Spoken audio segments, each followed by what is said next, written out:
Welcome to Choice Classic Radio. Like us on Facebook, subscribe to us on YouTube, and help keep this show alive by donating at choiceclassicradio.com. For more of your favorite old-time radio shows, join us on our companion podcast, Choice Classic Radio, Mystery, Suspense, Dramas, and Horrors, where we bring to you the most mysterious tales that the golden age of radio had to offer. And now, with 314 episodes made, originally airing on the NBC network from 1949 to 1957, we bring to you Dragnet.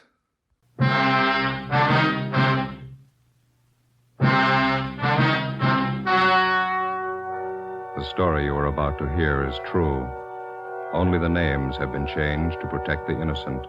Fatima Cigarettes, best of all long cigarettes, brings you Dragnet.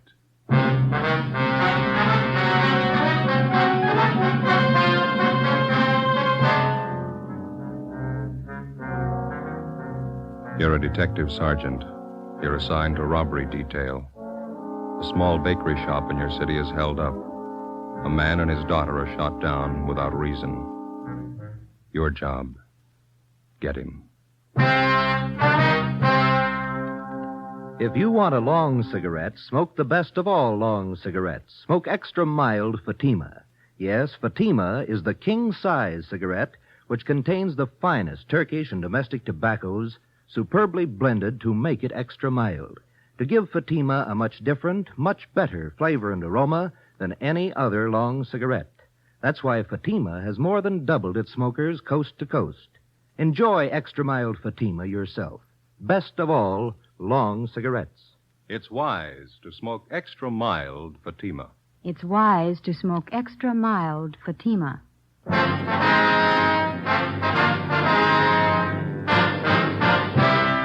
Dragnet, the documented drama of an actual crime.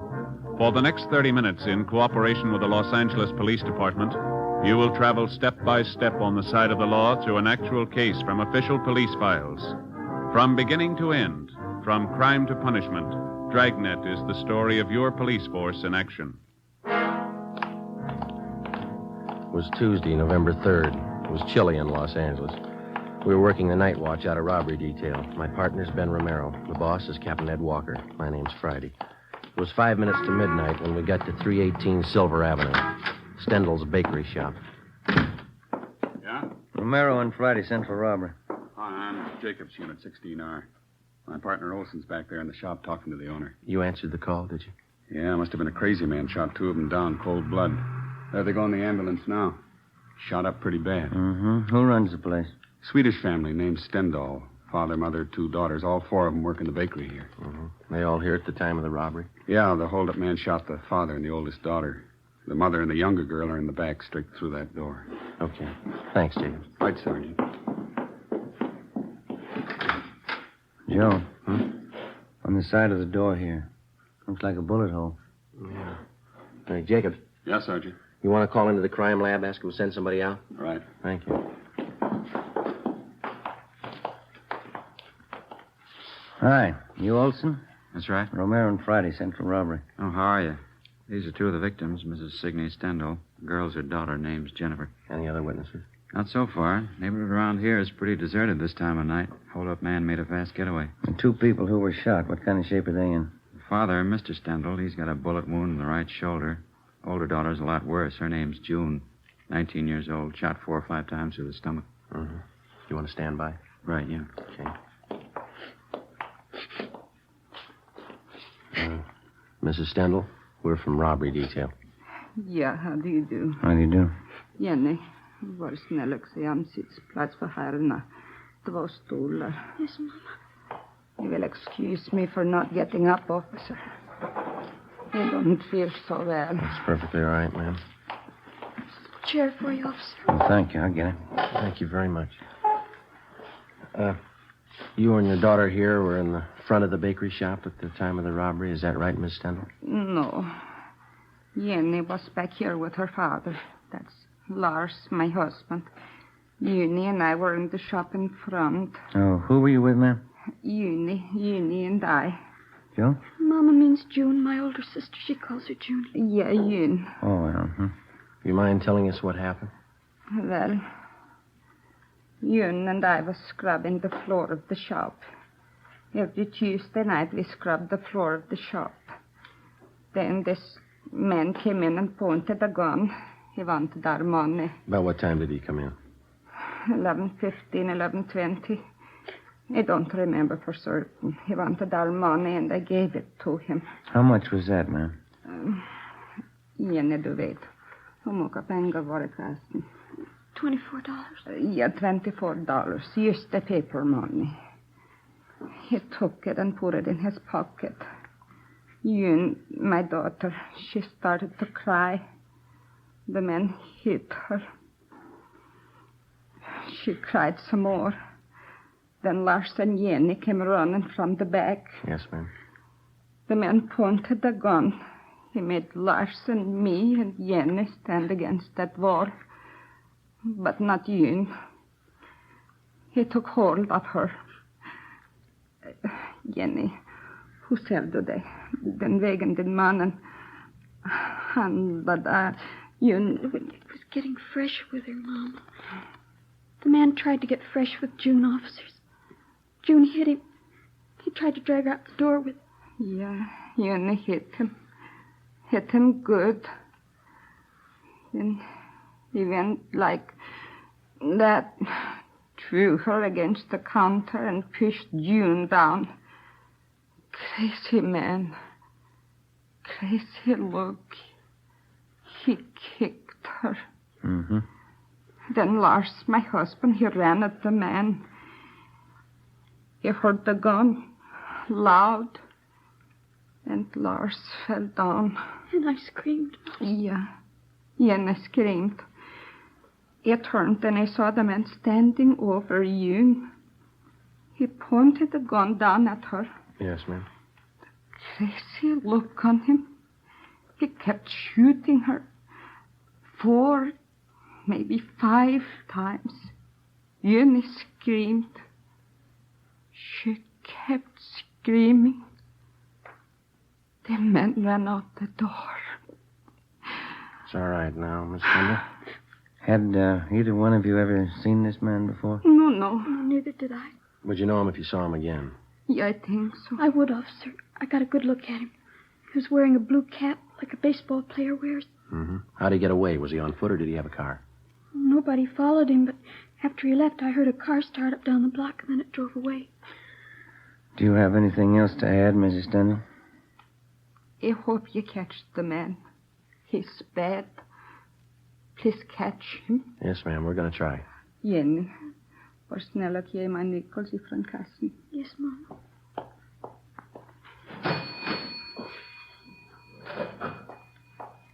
Here, Mama. Here, officer. When you find the man, please call me.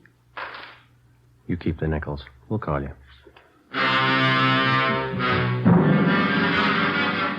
Before we left the scene of the robbery and shooting, Mrs. Stendhal and her daughter gave us their description of the hold-up man, together with the clothing he wore. The suspect had no outstanding physical characteristics that they'd noticed. The only thing unusual about his clothing was that he wore what appeared to be a baseball cap at the time of the hold-up. She described the cap as light blue with a visor. Together with Officers Bechtel and Lopez from Central Robbery, we canvassed the immediate neighborhood for other possible witnesses. We found none. The next morning, we went out to the hospital. The condition of the older daughter, June, was critical. We interviewed the father. He could tell us nothing. At 10 a.m., Mrs. Stendhal and her younger girl, Jenny, were brought to the office, and we started them looking through mug books of parolees previously convicted of armed robbery. Within 2 hours, both of them positively identified the picture of a recent San Quentin release as that of the hold-up man. His name was Harold Best. We started a quick rundown. You pulled the package on him? Yeah, here's the dope. Harold Best. Alias Harold Norris, alias Harold Thompson, alias Tom Norris.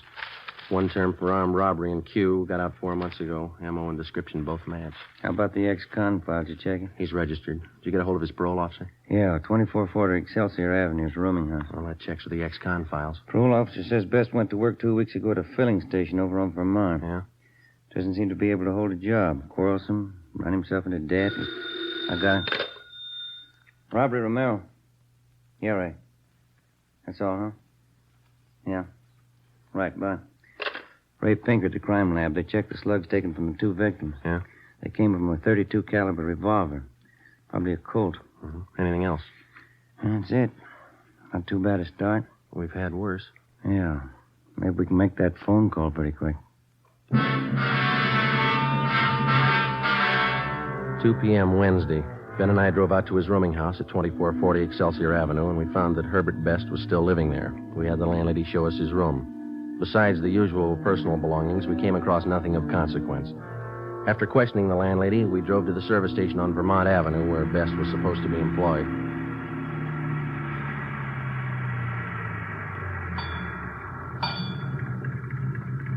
I don't see anyone around.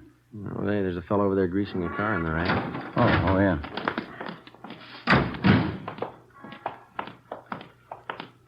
That looks like Best. Mm-hmm.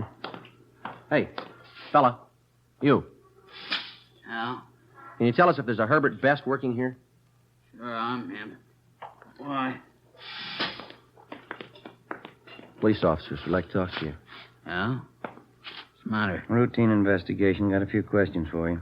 Supposed to have this car greased up a 3:45. What am I supposed to do, please? You or boss? I'll find him, Joe. You got any heat on you? No. What's it all about? How long's this going to be? A couple of minutes. Won't take more than a grease job. Put this thing in shape. Well, we'll wait for you. How'd you find me? A nosy landlady of mine? No, routine channels.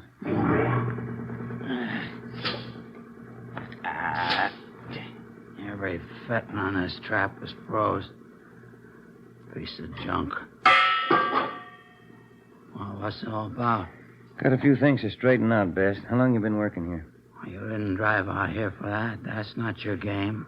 What's the pitch? Routine investigation. We'd like to know where you've been spending your nights. For instance? Sunday night? Where were you? Well, I don't know. I went to a show. Yeah, I saw a Mickey Rooney picture. Where? Downtown. I had a beer after the show. Come home. How about Monday night? I went home after work. I was pooped. Went to bed early. Can you prove it? Landlady saw me come in, always snooping around. She ought to know if I was there or not. How about last night, Tuesday? Played some cards with a friend of mine, him and his wife, Penny Annie Booker. Where? Their place, it's down on Pico, near the park. You can ask them. What time did you get there? I'm not sure. About 8 o'clock, I guess. What time did you leave? What's it all about? What time did you leave? Around midnight, yeah. Must have been around midnight. What'd you play with your friend and his wife? Poker. I lost as usual. Took a streetcar home, went to bed. Sure you didn't leave earlier? Of course I'm sure. It was around midnight, I remember. How do you remember? I looked at my watch. Good enough for you? What time did you get home? Well, it takes about a half hour on a trolley. Must have been about 12:30. Did your landlady see you come in? I don't know if she saw me or not. Always snooping around. Probably did. You're not sure? No, of course I'm not sure. She looks for me. I don't look for her. You own a gun, Best? You know better than that, copper. Ex-cons can't have a gun. Your friend and his wife. Now, they're going to back you up if you were playing cards with them till midnight? Why not? I was. Say, there's a boss looking for me. I better let him know I'm here. Just a minute, Best. Yeah? What's that you got in your back pocket there? Huh? In your back pocket, the right one there. Oh, this? Yeah. Baseball cap. Why? 4 p.m. Ben and I checked the suspect's locker at the service station and then drove him back to the office to the interrogation room. We continued questioning him. He denied any knowledge of the holdup and shooting at Stendhal's bakery shop the night before. We asked him again about the friends he was supposed to be playing cards with at the time of the robbery. He told us that they lived over on Pico, but he couldn't remember the address. He volunteered to direct us there, but he said they wouldn't be home. He told us their names were Mr. and Mrs. Clyde Mitchell, and that they were in charge of the food concessions at one of the football stadiums in town. Best was held for suspicion of robbery. That night, we drove out and interviewed the landlady at his boarding house. She knew nothing of Best's whereabouts the previous night. She didn't know what time he left or what time he returned. Ben and I went over his room again. There was no sign of a gun. Friday, 2 p.m. Officers Bechtel and Lopez went out to the hospital to see if Mr. Stendhal and his daughter June could identify Best's mugshot. Ben and I drove out to the stadium to locate Mr. and Mrs. Clyde Mitchell. There was a high school football game going on. High school kids sure have a lot of fun nowadays. Best years of your life, Joe. Well, you sound like you're 85. Some nights I feel like it. The way those kids turn out for these things, you'd think USC and Notre Dame were playing. You see the number on that gate over there? Yeah, it's 23. That the number the gatekeeper gave me? Yeah. Must be the Mitchell stand over there. Come on.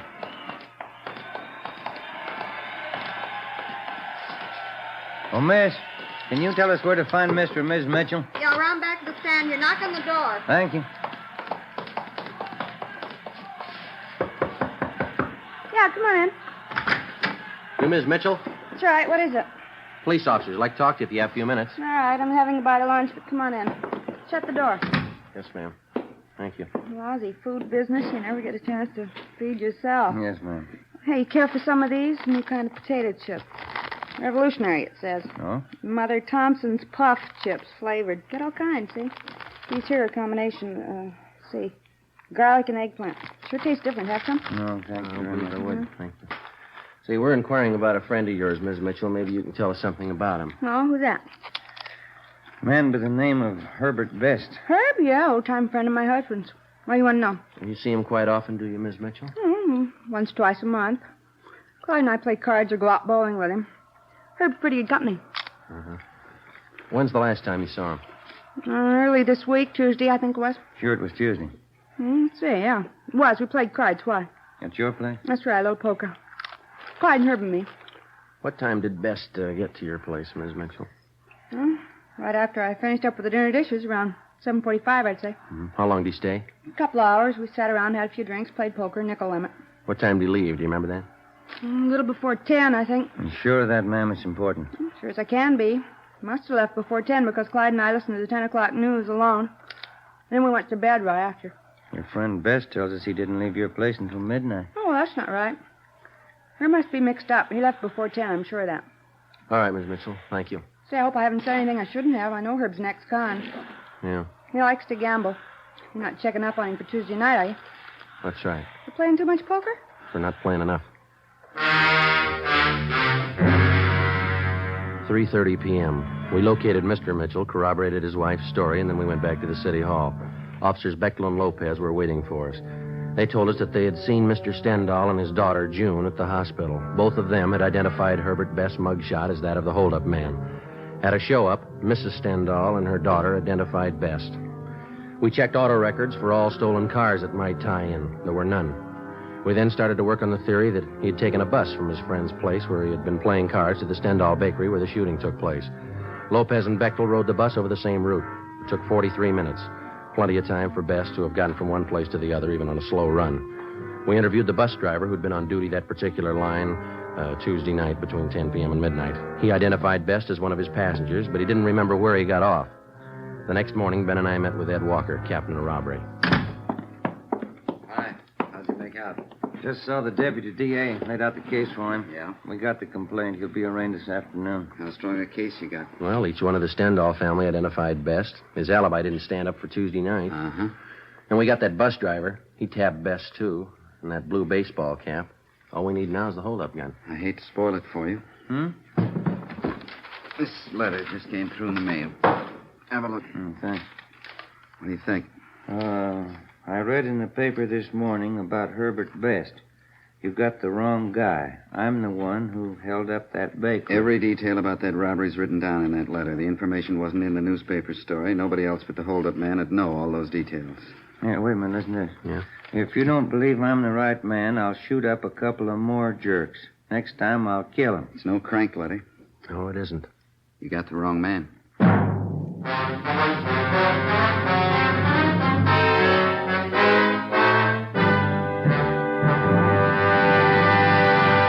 You are listening to Dragnet, the case history of a police investigation presented in the public interest by Fatima Cigarettes. If you smoke a long cigarette, it will be in your interest to listen to this case history recorded by a typical Fatima smoker. Hi there. My name is Bab Beckwith. Bab, that's short for Bethany Ann Beckwith. I live in New York City, and I'm a fashion stylist. The other day at a showing of the new fall styles, I ran out of cigarettes. A friend of mine, a designer, introduced me to the new long Fatima. I really wish someone had told me about them sooner. Fatimas are a lot milder than the cigarettes I've been smoking, and they have a delightful flavor, too. I'm very glad to recommend them to you, because I know from experience it's wise to smoke extra mild Fatimas. And more smokers every day are finding that out. Actual figures show extra mild Fatima has more than doubled its smokers coast to coast. So enjoy extra mild Fatima yourself. The king-size cigarette, which contains the finest Turkish and domestic tobaccos, superbly blended to make it extra mild. You will prefer Fatima's much different, much better flavor and aroma. You will agree. It's wise to smoke extra mild Fatima. It's wise to smoke extra mild Fatima. The best of all long cigarettes.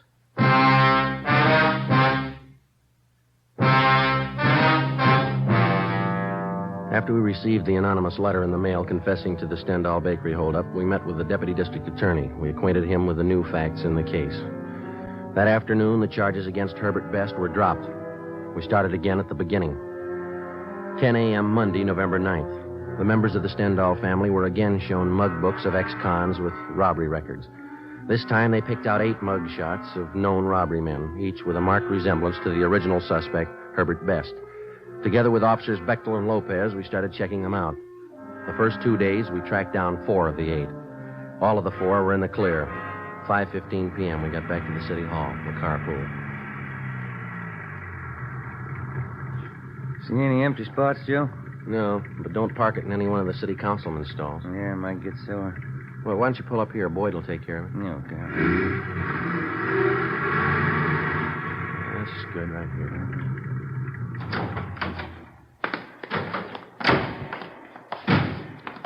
Doggone it, I knew there's something I forgot to do. What's that? Oh, they had an underwear sale today. That place down in South Fig, shorts, T-shirts. Wife told me to be sure and get down there. Well, there'll be another one. That place has sales all the time, don't they? Only twice a year on underwear. Stuff I've got's not going to last till next time. Friday? Ben? Wait a minute. Gene back to Yeah. Hi, Beck. Hi. Going up? Yeah. How'd you make out? 2 men we checked were clean. We picked up something 77th Street station. Now, go ahead, Ben. Uh-huh. Oh, watch that elevator door, Oh, Joe. yeah, I'm sorry. Well, what's with 77th Street? Oh, a couple of men in traffic out there covered an accident this afternoon. 91st and Central, hit and run. That's so? One of our traffic cars saw the collision, took out after the guy. Chased him 10 blocks. Mm-hmm. And while they were chasing him, they thought they saw the driver throw something out of the car window. Yeah, what?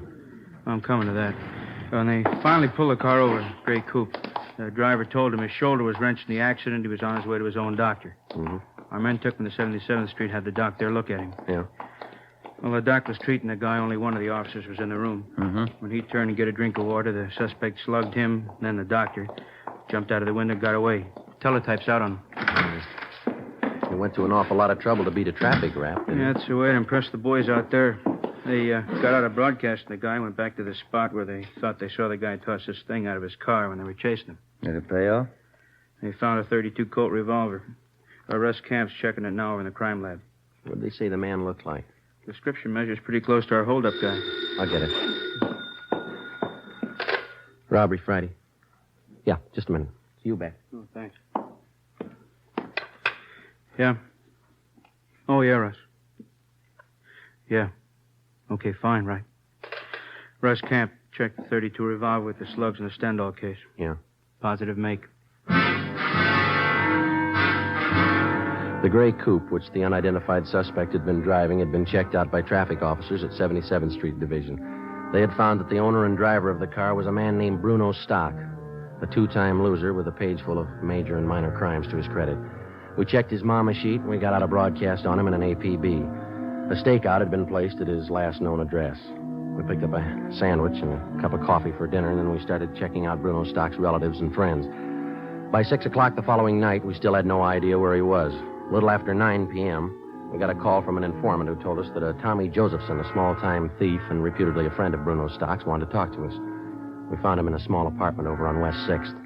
One thing I want to set you straight on. Bruno's no friend of mine.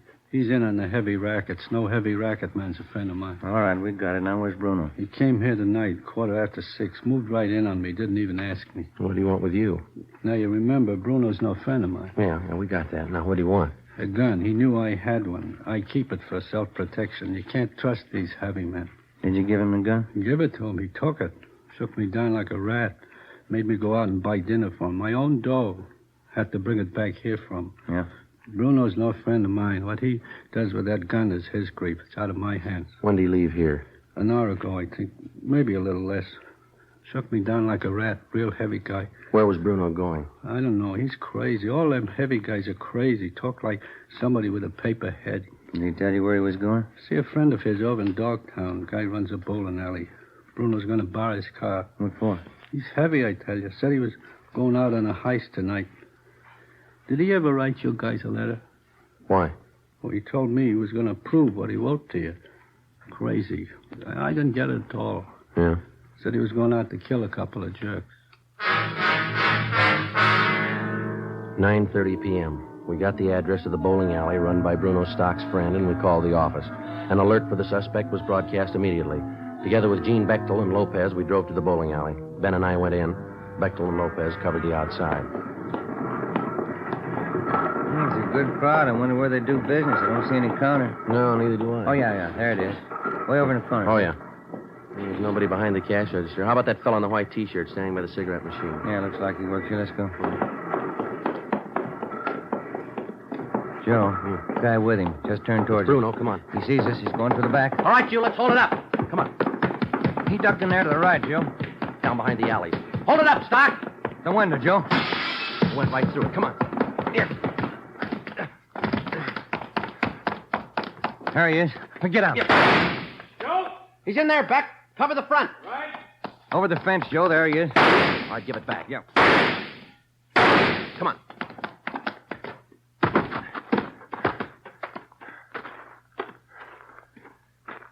You see? No. Got to be in the yard someplace.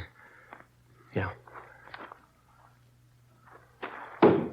Where'd it come from? I can't see. Keep down. Backstairs of that house. There he is. Give it up, Stock. All right, mister. You tag him. Come on.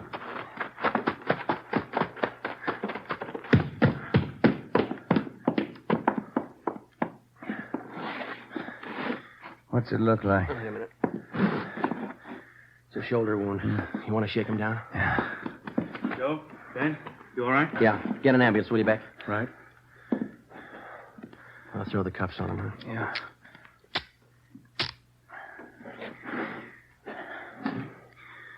Well, that's it, Joe. Yeah. Where you going? I got a phone call to make.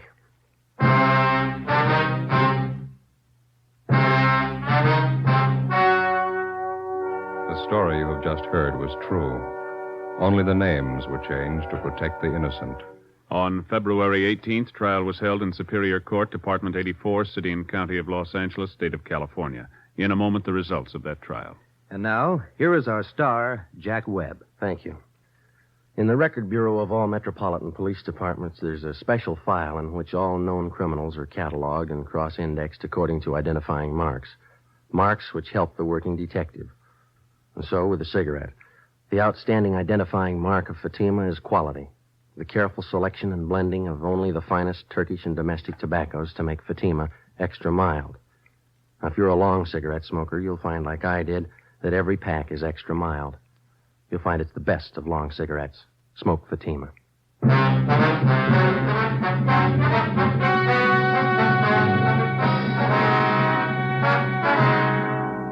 Bruno Alfred Stock was tried and convicted of first-degree robbery and assault with intent to commit murder, 2 counts. Because of his prior convictions, he was adjudged an habitual criminal and sentenced to a life imprisonment. He is now serving his term in the state penitentiary.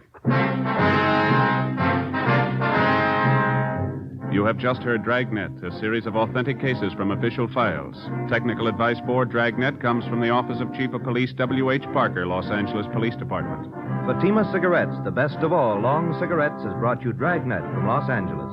Coming up, Duffy's Tavern. Next Tuesday, it's Fibber McGee on NBC.